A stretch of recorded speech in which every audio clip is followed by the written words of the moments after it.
We are showing the American public that we're protecting their interests in terms of being protected from pollutants.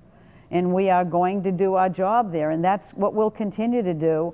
And there may be a lot of continued rhetoric that is a doomsday scenario, but we're just going to remind people that this is different decade, same stuff. They've been saying this every decade that EPA has been around, and we have not seen those doomsday scenarios come true. I think it's our job to make sure that those doomsday scenarios don't come true.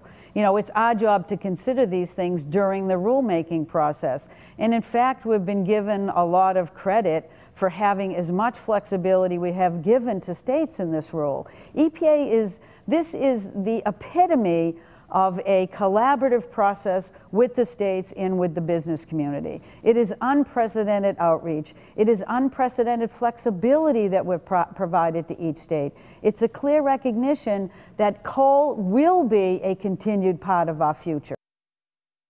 A war on coal. It's an effort to address carbon pollution the same way we address mercury, the same way we have addressed all of our national ambient air quality standards. This is standard operating procedure for EPA, but being done in a way that maximizes our ability to have a collaborative process with states and with the business community. And we're taking advantage of this.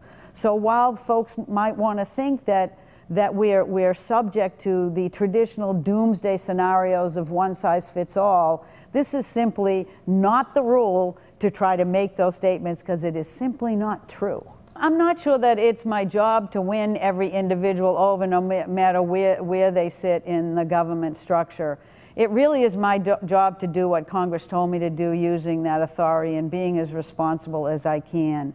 But what I think you will see over time, and even when we finalize it, is that we are going to take a look at the now 2.2 million and growing comments we've received on this rule. We're going to continue the dialogue in the public that we're supposed to do in a democracy. We're going to be as robust as we can and continuing to talk to people, and we're going to be making changes on the basis of those discussions. That's how it's supposed to work.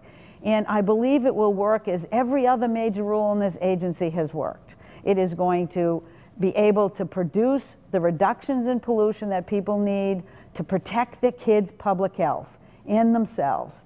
And we're going to be able to do it in a way that provides job growth and provides continued opportunity to grow the economy. And it's going to address what I believe to be the biggest challenge that we face, that the business community is telling me is our biggest economic challenge, that the scientists are telling me is the biggest public health challenge we face, which is climate change.